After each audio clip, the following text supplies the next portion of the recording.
மக்களே, என் தமிழ் மக்களே, 2021 தேர்தல்ல நாங்க ஜெயிச்சா அதை செய்வோம் இதை செய்வோம்னு சொல்லி ஓட்டுக்காக உருட்டி பெரட்டி கொடுத்த அந்த வாக்குறுதி வடைகளை பாப்போமா?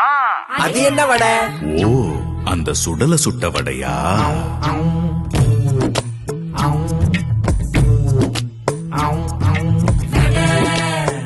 சுடல சுட்ட வடை. வட சுட்ட வட சுட்ட வாயால வட சுட்ட, வட சுட்ட வட சுட்ட வாயால வட சுட்ட, வாக்குறுதி சொல்லி சொல்லி வாயில தான் வட சுட்ட, டாஸ்மாக்கு நீட்டு வேலை வாய்ப்ப சொல்லி வட சுட்ட, நிக்காத ஓசி பஸ்ஸ ரோட்டுல தான் ஓட விட்ட, போத பொருளை பொழிக்கிறேன்னு சந்து சந்தா அதை வித்த